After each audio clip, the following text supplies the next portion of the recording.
Hello and thanks for joining me. My name is Adebayo Oluwake.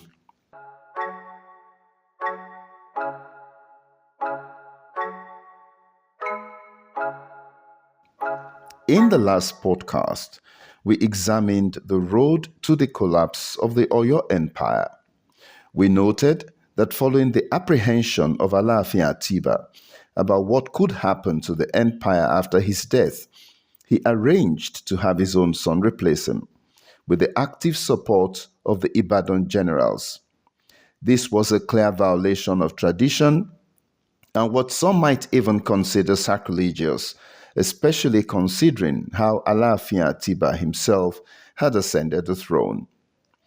As planned, Crown Prince Adelu thus succeeded his father to become the new Alaafin after the old king had passed on in 1859.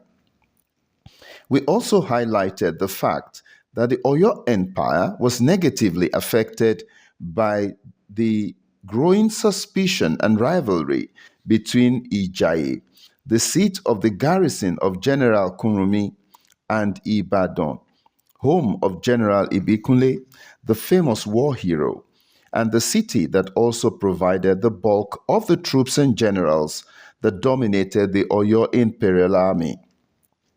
In this podcast, we will attempt to examine the consequences of the crowning of Alaafin Adelu and the lack of rapprochement between the generals of Ijaiye and Oyo on the empire, as well as highlight the diplomatic moves that were initiated to prevent war from happening. We will try and show the nexus between these three and the outbreak of the Ijaiye War that some people believe ultimately led to the collapse of the Oyo Empire. The major consequence of the installation of Alaafin Adelu on the empire was the crisis that resulted from it between the Ikubabayeye and the Are Ona Kakanfo. Given the fact that the Alaafin was the head of state and Are Kunrumi the commander-in-chief of the armed forces, the friction ultimately divided the empire between those who maintained loyalty to the Alaafin and those who supported Kunrumi. For an empire still threatened by the Fulani occupation of Ilorin to now also be plunged into an internal political crisis meant that unity and cohesion were threatened, and the military that would have been a guarantor of stability and security was itself badly divided. Thus, the consequence of the installation of Alaafin Adelu were disunity and instability in the political and defense establishment of the Oyo Empire. In our last podcast, we also highlighted discord in relations between Ijaiye and Ibadan, as both powers attempted to replace an Oyo Empire that was fading away by asserting their own authority in areas surrounding River Oshun and Ogun River.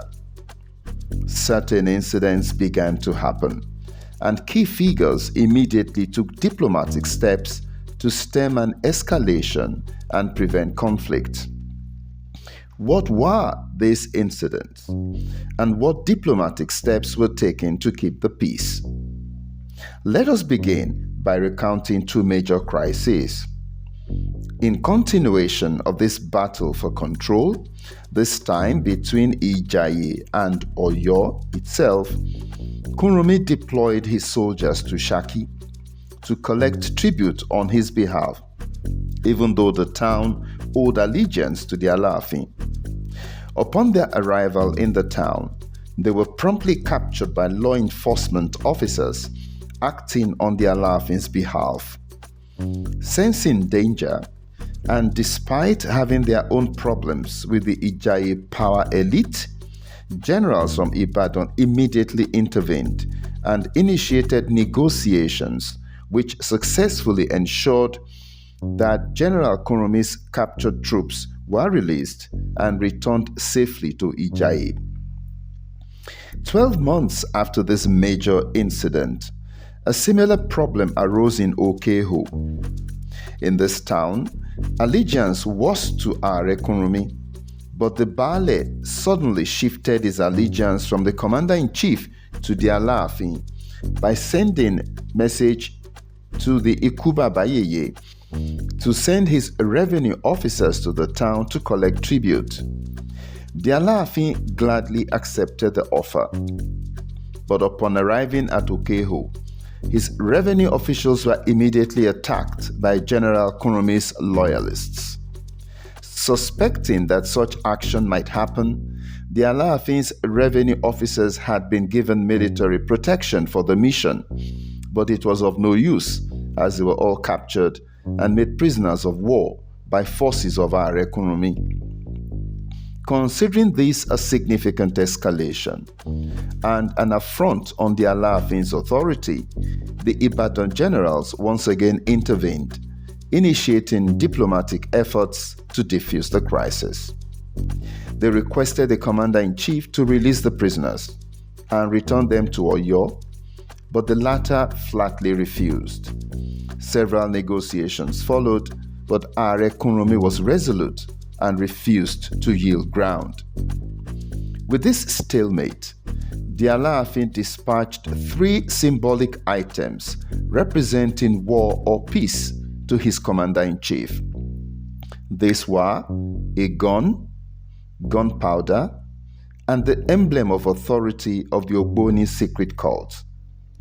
General Kunrumi did not think twice, as his mind had been made up to pursue a battlefield solution. He therefore chose the gun and gunpowder, symbolizing a declaration of war. In spite of this, some Oyo power elite teamed up with Ibadan generals to plead with both the Alaafin and General Kunrumi in a last-ditch diplomatic move to avert war. Both sides actively began to mobilize their forces and to seek allies in preparation for war. Kemi Morgan records that Alaafin Adelu immediately sought to build a coalition by contacting the Ibadan generals. He sent them various gifts to consolidate their allegiance and loyalty to him. Tension having risen so high, Ibadan forces in coalition with soldiers from Oyo and Fiditi began to patrol the road leading from Ibadan to Ijaiye in order to harass traders and frustrate commercial activity. They then moved on from there to lay siege to farms belonging to the Ijaies. In the course of their patrol of the Ibadan-Ijaiye road, and as recorded by Kemi Morgan, the Allied troops captured 2 Americans, Mr. Stone and Mr. Russell, who turned out to have been missionaries. These 2 men had been on their way to search for a certain Mr. Vaughn, a fellow missionary from Liberia, who lived on a farm that was close to Ijaiye.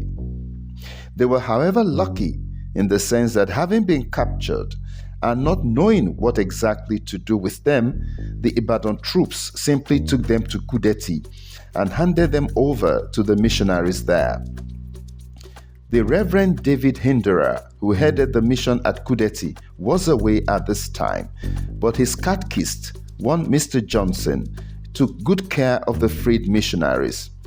He thanked the soldiers for bringing the missionaries to the mission house and gave them some cowries to buy food. Stone and Russell would later leave after a few days, and going by way of Iwo, were recorded to have arrived back in Ijaiye safely. Next, the Ibadan generals sent a military force, which was commanded by Ugbori Efon, to protect Oyo. Kemi Morgan records that by March 1859, it was obvious that preparations for the war had been finalized. She recorded further that a man had been sacrificed to invoke the blessings of Oroyan, grandson of Oduduwa and founder of the Oyo Empire, towards attaining success in the war.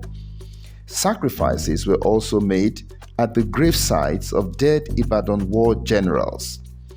All that was now left was for the Ibadan army to deploy against Ijaiye. The people of Ijaiye felt betrayed by the support that Ibadan generals were giving to the Alaafin. This feeling was most likely underscored by the fact that Ijaiye, just like Ibadan, was founded by warriors from the old Oyo kingdom that preceded the emergence of the Oyo Empire. They had been led by Dado and Kunrumi, both of whom had acceded to the resolve of their people not to live under Fulani rule in Old Oyo, and had therefore led them out. They expelled the Egbas from Ijaiye and took over the town. They thus shared common citizenship with the Ibadans, who themselves went out to take over and settle in Ibadan. Now, who were some of the key actors in this unfolding armed conflict? I'm sure you would like to know a few of them. Let's look at two key ones on the side of Ibadan. General Oyeshile, the Baale, and General Ibekunle initially refused to support the Alaafin. General Ibekunle noted that the Are had been a staunch supporter of Ibadan during the Gbanomu War, and that Ibadan and Ijaiye people were related. General Ogumola, the Otumbalogun, however, rallied younger generals onto the Alaafin side. Ogumola was particularly angry because General Kunrumi had once captured him during the Batedo War and made him eat a calabash full of ashes in total humiliation. Ogumola therefore worked hard to undermine the position of General Ibekunle and finally succeeded in swaying Ibadan generals to support the Alaafin. With this, we have come to the end of today's podcast. Remember to add your comments to the section below, including by providing any additional information that you feel might deepen an understanding of this topic, or simply by providing information you feel has been omitted. I'll catch up with you in the next podcast. And until then, it's bye for now.